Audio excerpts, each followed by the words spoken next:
Okay, good morning everybody. We're going to start. Last time we learned about the fundamental theorem of calculus, how to compute integrals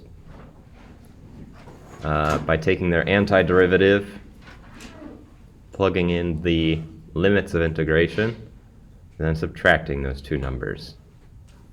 Okay, so I'll really quickly remind you what the fundamental theorem of calculus says. It says, if you have some function f of x, and it's a continuous function, continuous meaning no jumps or holes. So if we have a continuous function on an interval from a to b, and we know that capital F of x is some antiderivative of that function, then the integral from a to b of little f of x dx is just capital F of b minus capital F of a. Okay, so this greatly simplified the process that we had before, which was just using Riemann sums, which was really painful, and then at the end of all our hard work, we accomplished relatively little, and we just had something that was an estimate. Now we have this thing which tells us exactly what the area under the curve will be from a to b using relatively little work. So I want to go and do a couple more practice problems before we move on to 5.4. So we're going to come back to problem 4. We're definitely going to do that one. That's a good one. But first, we're going to do a couple of these ones on the extra problems. Okay. Use the fundamental theorem of calculus to calculate the following integrals. So we'll start off together. We'll try A. We want to do the integral from -2 to 2 of 6x plus 1. Now this is a function that I could theoretically find the integral of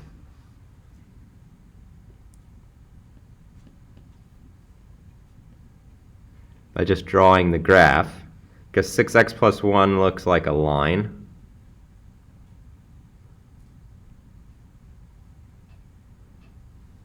And what I could do is just, compute this red area by using the area of a triangle, and then compute the green area. And then take the positive area, being the green area, and subtract from that the area that's beneath the x-axis, and that would give me the integral. Or I can use the fundamental theorem of calculus. So what's the first step that I want to do if I want to use the fundamental theorem of calculus to find this integral of this function?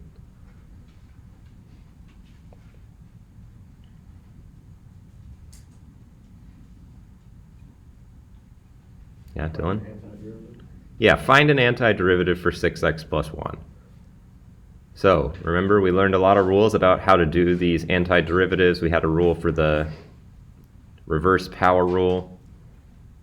We had a rule for e to the kx. We had a rule for 1 over x. And we had some other rules about linearity, being that we had the sum rule, basically, and the multiplication by constant rule, which were basically the same as they were for derivatives. Okay, so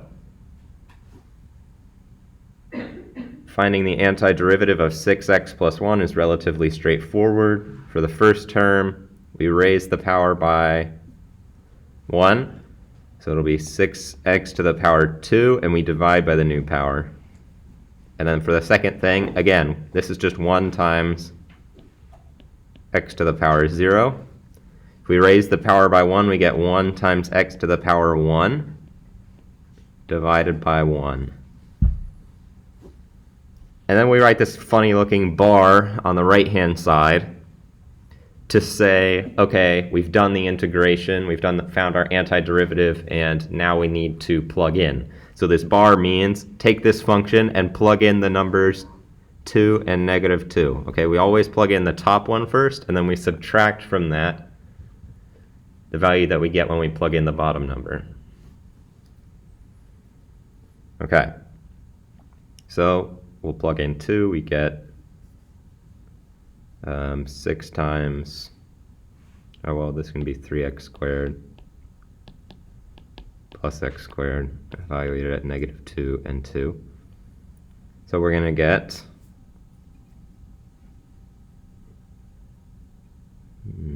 something's wrong. That should have been a 1. Wondering why that came from. That was supposed to be a 1. Okay. So 3x squared plus x, we plug in 2, we get 13, 14. And then plug in -2, we'll get 12 plus -2, that's 10. So we get 4.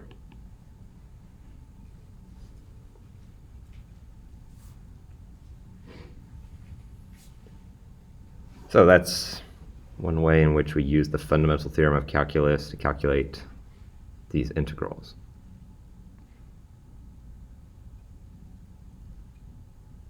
Any questions about that first problem? Yeah, that was really just to remind you what the fundamental theorem of calculus said. Now let's use it on a hard problem.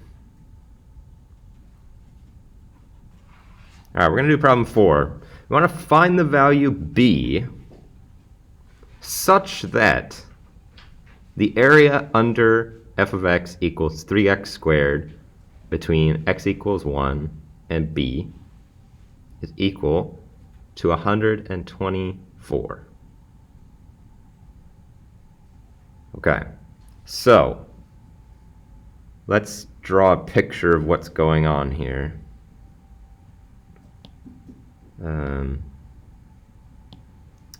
I'm going to draw it down here.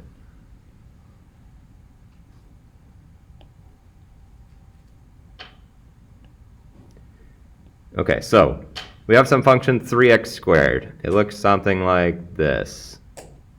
If we were to zoom in on it, it's a parabola.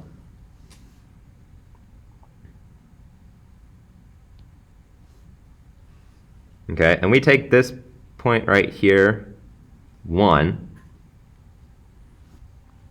And what are we supposed to do? We're supposed to find the area under this curve between x equals 1 and b.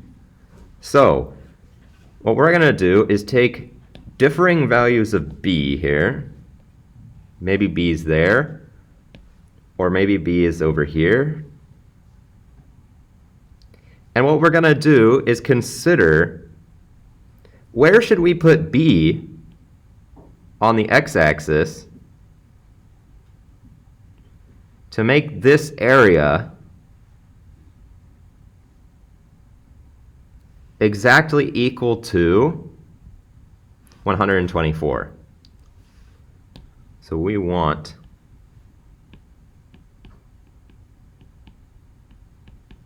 area equals to 124.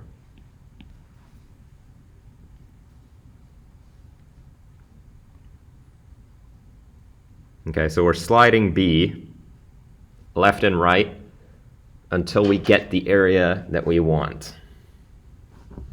Okay, that's what we're doing here. So if we know that this function here is f of x,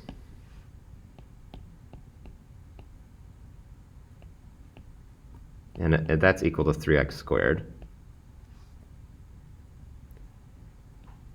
how can I write down this area from 1 to b underneath f of x?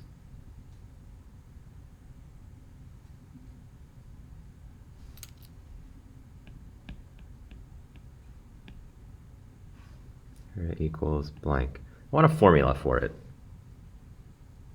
What should the formula be?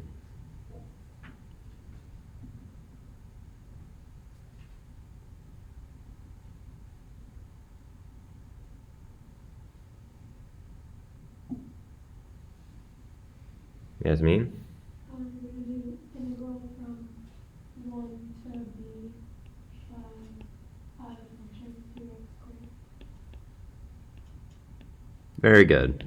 We're going to do the integral from 1 to b. Okay, and this is the tricky thing in this problem, is we don't know what b is, okay? But we're just gonna use the fundamental theorem of calculus, and the whole way through we're gonna use b in this upper limit. And then once we compute the area, we're gonna set that equal to 124 and solve for b, see what b should be. Okay, that's going to be our process. So what I want to do now is actually compute this using the fundamental theorem of calculus. So this was the formula that Yasmin gave us, and now I'm going to put an equal sign. I'm going to write FTC above it, because I'm using the fundamental theorem of calculus. I know an antiderivative for 3x squared would be what?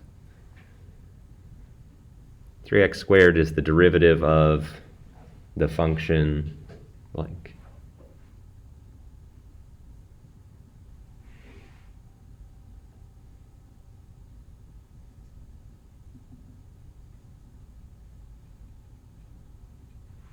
Yasmin? X cubed. Do people agree with that? Okay, so I'm going to write x cubed. That's an antiderivative for 3x squared. And I'm going to write my bar, and I'm just going to write 1 and b. I'm just doing this like I usually do, except I'm writing b now instead of a number. Okay, now if I wanted to compute that, I would get b cubed minus 1 cubed.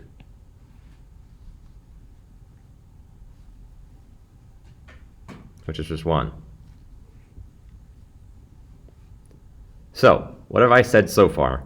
I've said that the area underneath the curve from 1 to b will be b cubed minus 1. Now I'm going to incorporate this orange information. I want that area to be equal to 124. So what am I going to do? I'm going to take this back up to the actual problem now. I'm going to solve the equation b cubed minus 1 equals 124.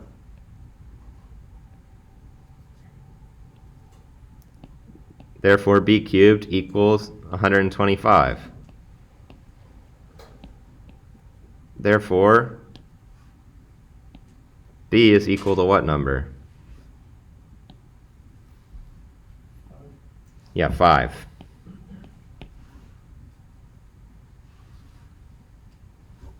Okay, so bit of a kooky problem where they changed what the unknown was. They gave us the answer to the problem, and they asked us kind of like, what should the question be? In a fundamental theorem of calculus kind of way. Any questions about this problem?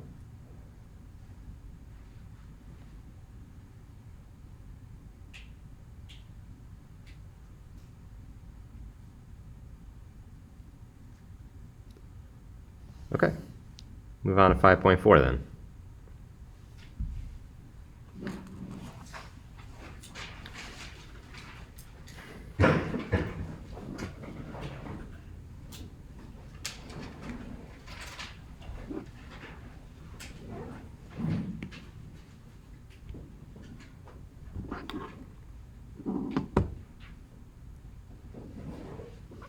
Okay, so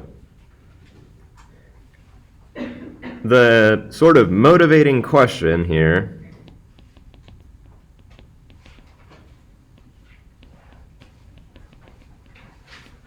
is, if I know the units of f of x and x,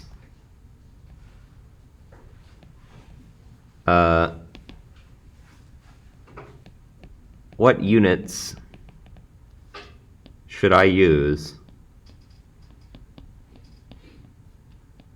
to measure the integral of f of x dx from a to b. Because we know if we do the integral from a to b, we're going to get a number, which means we should apply units to that number. If we do the indefinite integral with no limits, we will get a class of functions. And it doesn't really make sense to apply units to a class of functions. Okay, units go with a number. All right, so integral, units, and interpreting integrals. So there is an answer to this question. It is the following. Integral from a to b, well, why don't I say the units of measurement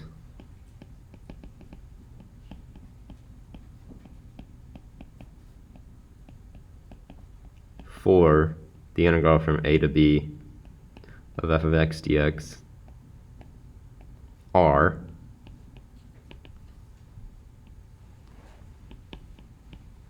the units of f of x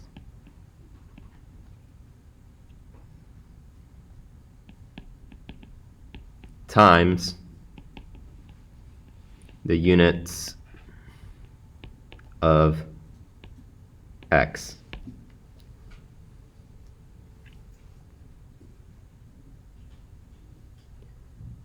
Okay, so I imagine at this point this seems a little bit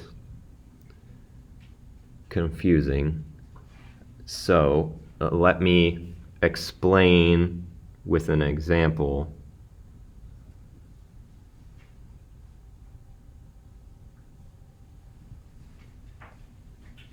Actually, there might be one here. Yeah, here's the example.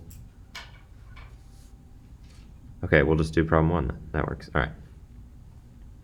Okay, so the units of measurement for the integral from a to b of f of x dx are just the units of f of x times the units of x. So this first problem, they say a school bus travels with velocity v of t, which is measured in miles per hour. So that's the units for v of t, miles per hour. Okay, and then they're asking us, what does the integral from 0 to 60 of v of t dt represent if t is, this should be if t is in minutes.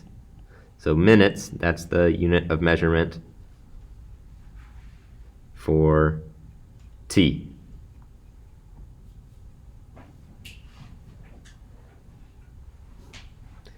Okay, so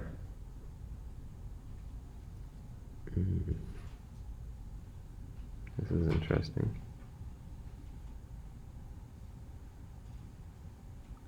Very interesting. Okay.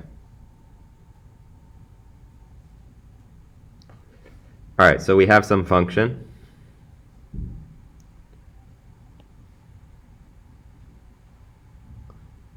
And we're trying to find the integral.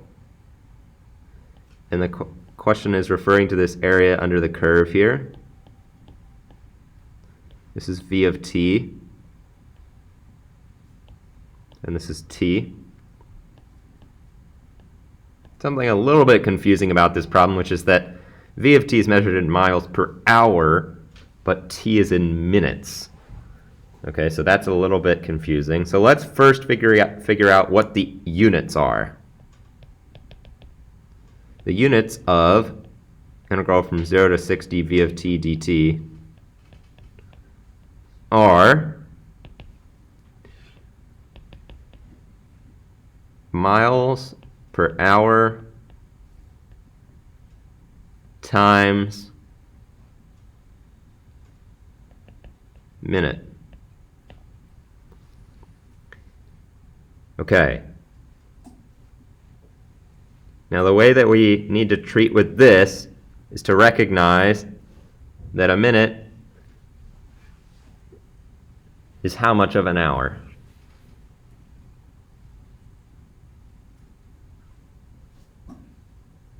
Yeah, Ashlyn? Yeah, there's 60 minutes in an hour. So a minute, when I compare it to an hour, instead of writing a minute, I'm going to write miles per hour, and I'm going to multiply that times 1/60th of an hour. And I'm going to cancel my hours, and I'll get miles over 60.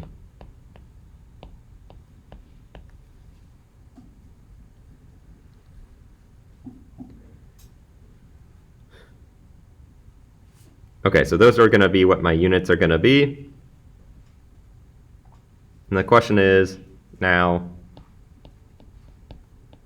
what does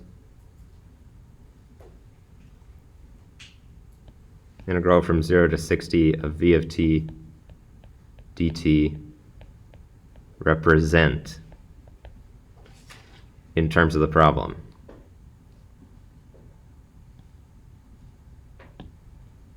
So that's my question for you guys. What do we think that is? Is there a physical meaning? We do this integral and we get some number. Take that number, divide it by 60, multiply by miles. We're given a distance. What's the meaning of this distance in the problem? Ashlyn? Would it be how many miles you traveled in an hour? Yeah, exactly. It's going to be the total distance traveled in 1 hour. Kevin, is that what you were going to say too? Something similar? Okay. Well, it's going to be the amount of distance traveled in 1 hour. Okay, we integrate the velocity, we get the distance. Okay. It will be distance traveled in 1 hour.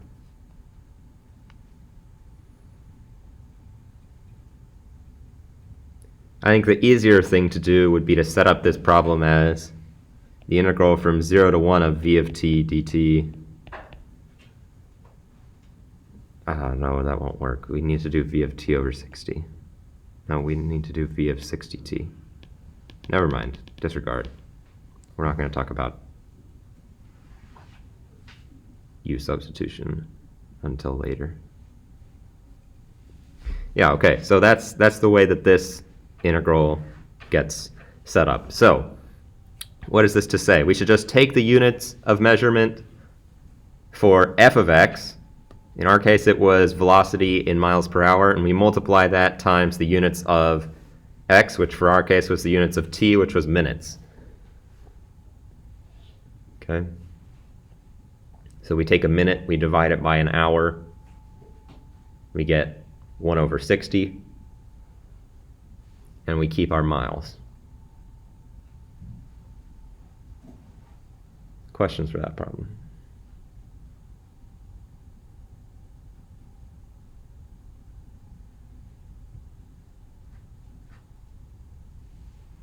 Okay.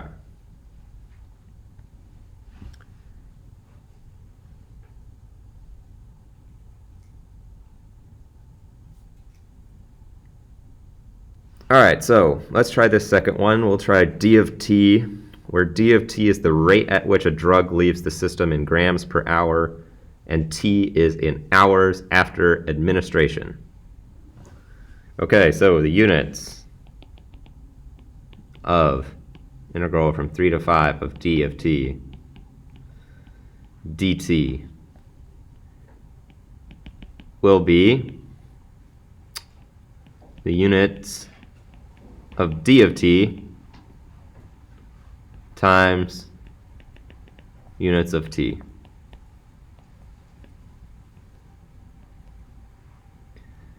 And that gives us what? Grams per hour times hour.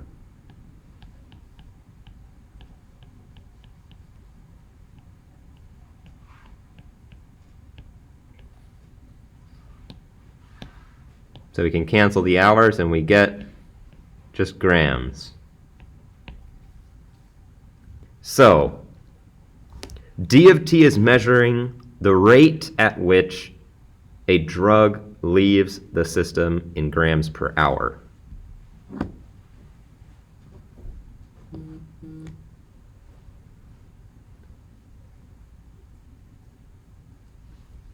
Okay, so what do we think is the physical meaning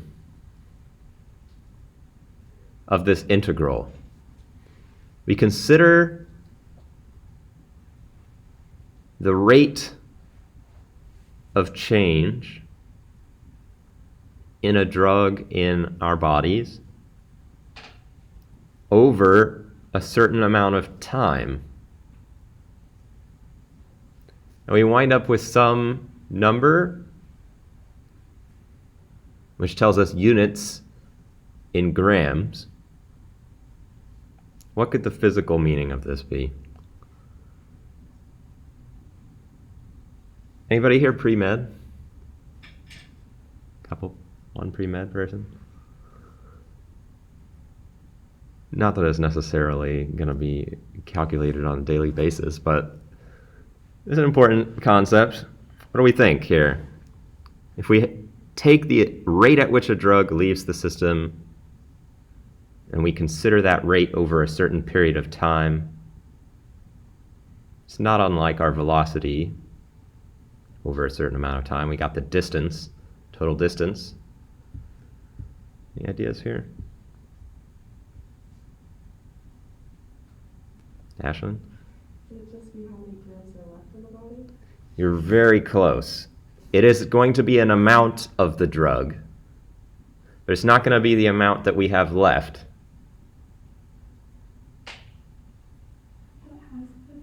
It's going to be the amount that has left. Okay, so this is going to be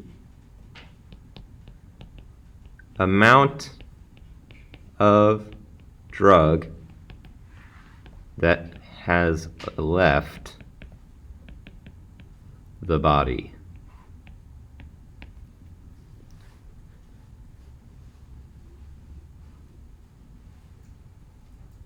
If d of t was the rate at which a drug was being administered, then we would wind up in a situation where this integral would tell us how much was in the body after a certain amount of time, how much had accumulated.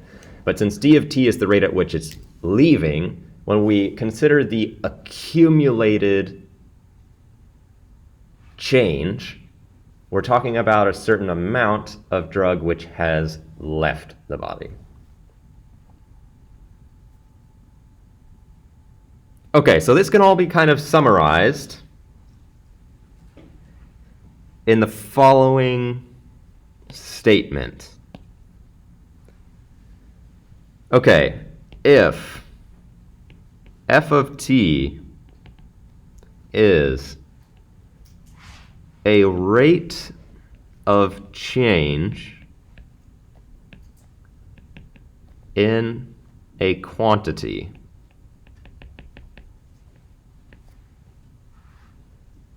then the integral from a to b of f of t dt is equal to the total change in that quantity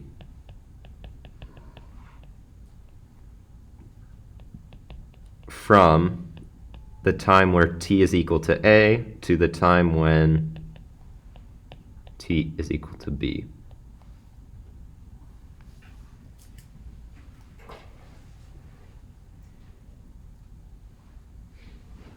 So, to put this into context with problem B, which we just did, d of t was, in fact, a rate of change in a quantity. The crux of it was, what is that quantity? The quantity was the amount of drug which has left the body. Okay? If we take the rate of change of the amount of a drug which has left the body, we will get the rate at which the drug is leaving the body. Okay, so a couple of layers here. So that's really what's going on with these first two problems. Any questions about this new statement? We're about doing these unit problems.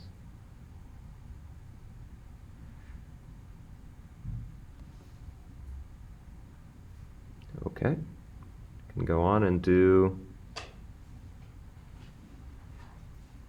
some more questions. Okay, we'll try number C, or letter C. Why don't we have everybody try letter C on their own for 2 to 3 minutes, and then we'll talk about it as a group. If you need a little bit more time than that, that's fine too. You can wait a little bit longer.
All right, maybe we can start this problem by answering the following question.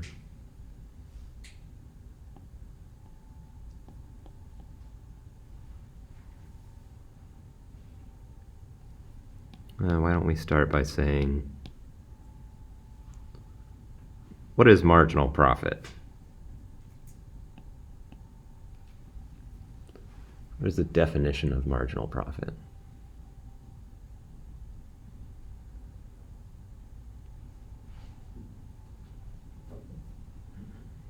Dylan? Marginal revenue minus marginal cost. Yes, that's one way to define it. But what does it mean in terms of how does it relate to the profit function? That's what I'm looking for. What's the difference between marginal profit and profit? Kevin? Marginal profit is the derivative of the profit function. Yeah. In other words, it's the rate of change of the profit function. Okay, so P of Q, that's rate of change of the profit function. What units might P of Q have?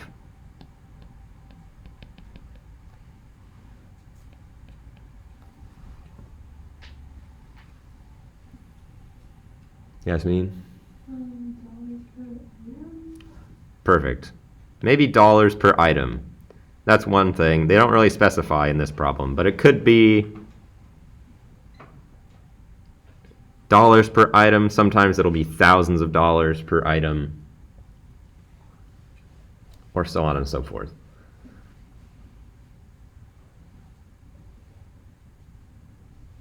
Okay, so what are the units of the integral from 100 to 200 of P of Q dq? Well, they should be equal to the units of P of Q times the units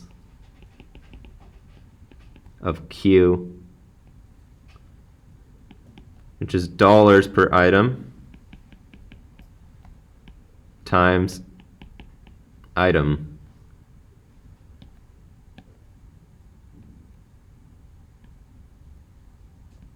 And we get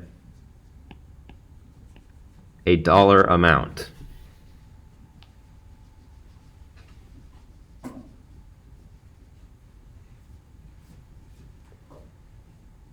So based on what we've done so far, or on your own work,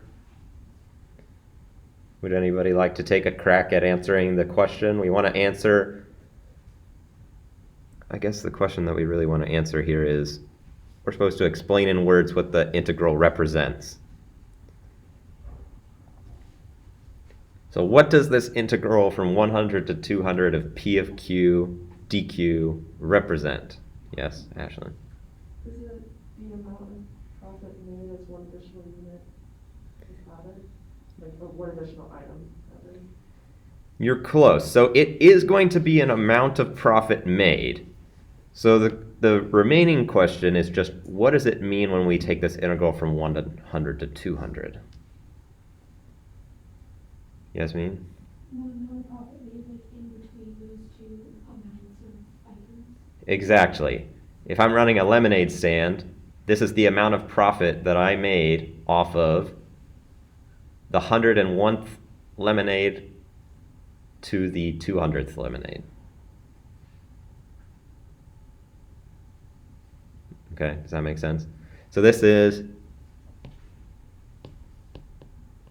amount of profit made from selling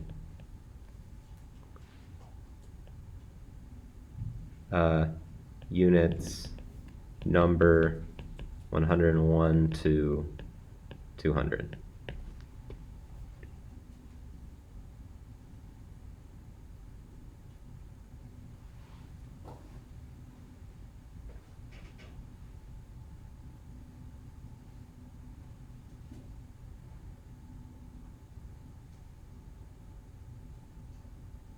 Okay. Any questions about the marginal profit problem?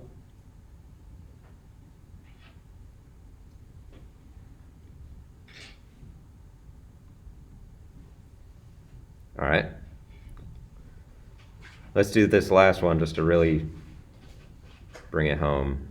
And then we'll do this one as well, but last one where we're going to explain what this integral means. Okay. A small Arctic city measures the amount of snow they get over a given day. They find that snow falls at a rate of S of t centimeters per day. So, first of all, we know S of t is a rate, and the measurement is centimeters per day. T is measured in days since January 1st. The question is, what does the integral from 0 to 30 of S of t dt represent?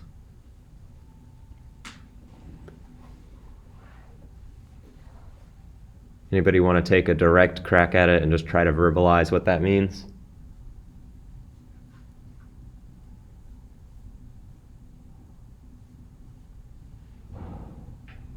Ryan? Total amount of snowfall in 30 days.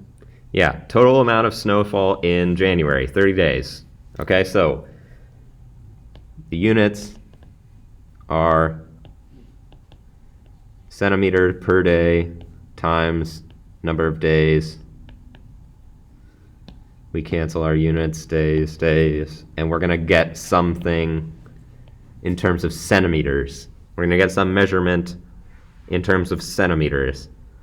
In the context of the problem, centimeters is measuring snowfall.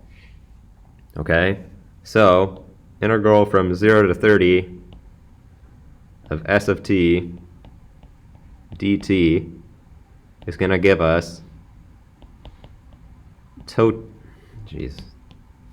total snowfall 30 days after January 1st. So I'm going to say in January.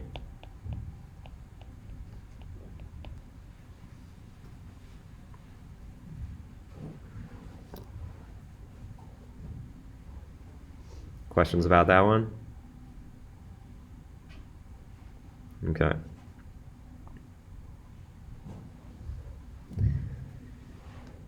Well, let's try this one. We're going to have a little bit of a graph here.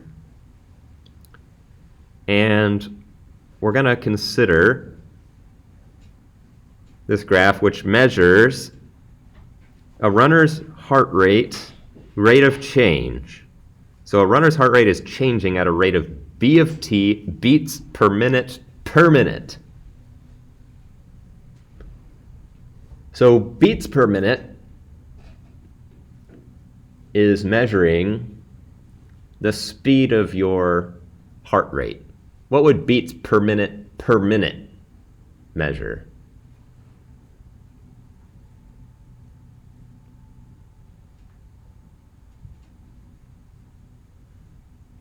Yasmin? You're close. You got a little bit ahead of yourself and went the upwards direction. If we go one more downwards direction, well, who can tell me what is the relationship between distance, velocity, and acceleration? Is there a relationship between these three functions? Sam? They tend to be increasing rates of change. Yes. This one represents the rate of change of d of t. This one represents the rate of change of v of t. Acceleration is the rate of change of our speed. If our speed is increasing, we're accelerating. If our speed is decreasing, we're decelerating. Or we're accelerating in a negative way. You can think about it that way. Okay, so that's what's going on with these functions. So if we consider the rate of change of beats per minute, it's kind of like is the acceleration of our heart rate. Okay? It's the rate of change of the rate of change. Okay? It tells us how our heart rate is changing, but since our heart rate is itself a rate of change, it's the rate of change in terms of number of heartbeats you've ever had. Right? If my heart's beating at 60 beats per minute, that's the rate at which the total number of heartbeats that I have had is increasing. Okay, so this is a graph of that acceleration. And now we want to consider when is their heart rate going to be the highest?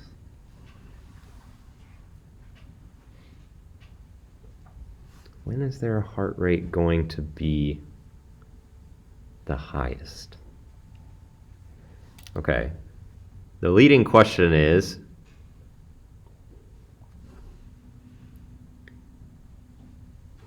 why don't I take a look at two possible candidates?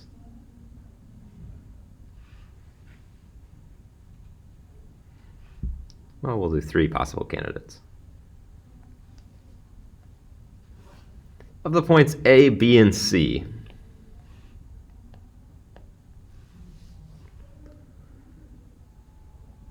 does anybody have a strong preference in terms of where we think our heart rate will be the highest?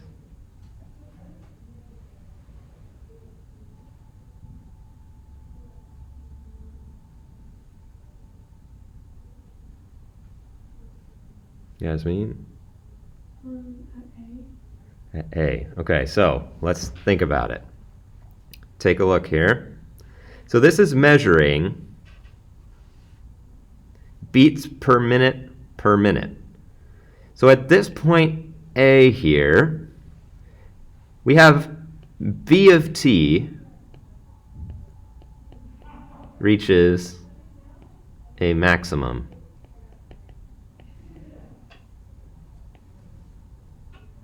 However, B of t measures heart rate, acceleration. So at A here, we know that our heart rate is increasing very quickly. Yasmin, you want to revise?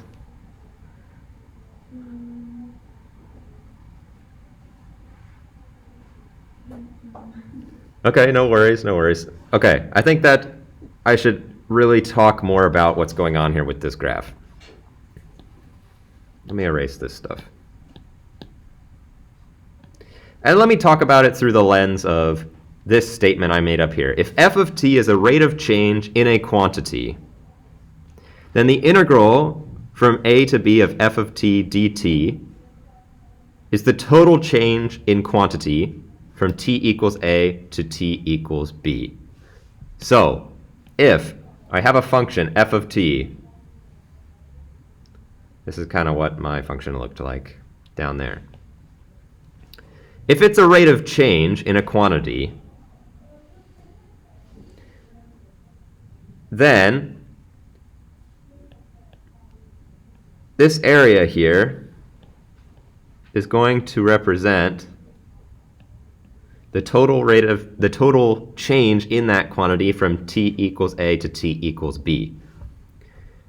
If my quantity is itself a rate of change, and I'm considering f of t to be a rate of change of a rate of change,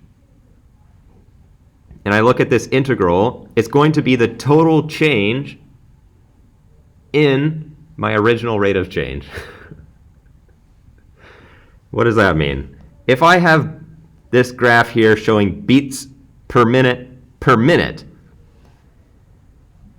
I know that my heart rate is increasing simply by looking at whether or not this red line lies above the x-axis or below the x-axis, or the t-axis, excuse me. Okay? If it's positive, that means my heart rate is accelerating. Okay, so along this first part, since all these points, we have positive heart rate acceleration, We're speeding up all along this part where this graph is above the t-axis. Okay? And this area here is going to represent accumulated change in heart rate. Accumulated change in heart rate. So, as we go along, at first, our heart rate is increasing and increasing and increasing, and then when we reach this point A is the point at which my heart rate is increasing the fastest.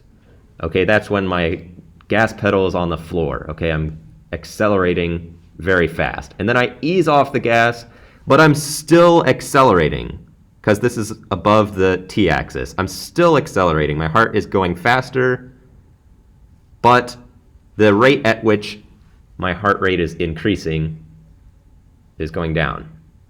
And then I reach B. Then I reach B. What's special about B is that after I reach B, the acceleration becomes negative, which is to say that my heart rate would then be slowing down. So the point here where I'm going to reach a maximum heart rate is going to be this point B, where I accumulate a bunch of increase in heart rate in this blue zone. And then after I do that, I go into this negative acceleration, means my heart rate is decreasing in that red area. So really quickly, in 30 seconds, I'll answer the question. Heart rate is the highest, where highest heart rate is at B. And the slowest heart rate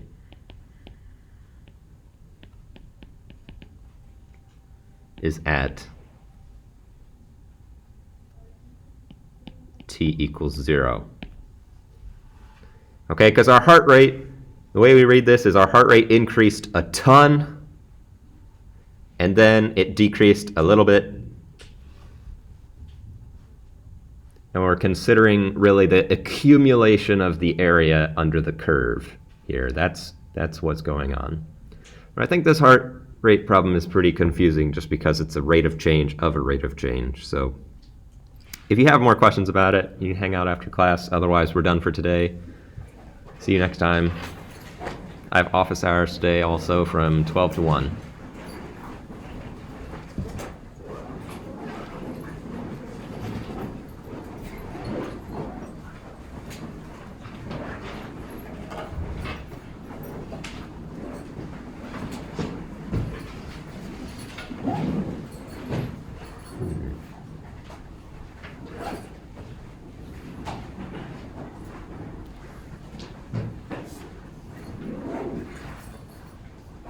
Ryan, you got some questions? Yeah. I get the, F-O-T times T, I get how to do that, but like when it's not like that, it's kind of confusing. Mm-hmm. Like the last one, like that wasn't like that, right? Well, it was like that, and here's how we can do it. We can consider, look. Okay, just imagine this 10 isn't here. Okay, so B of t is in beats per minute, and t here is in minutes. So the integral from a to b of b of t dt, the units will be beats per minute means minute squared.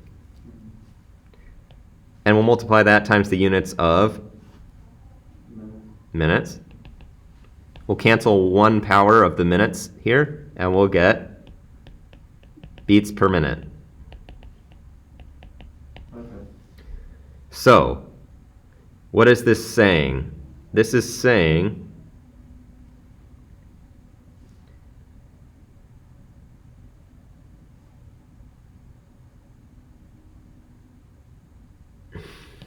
okay, how do I want to say this?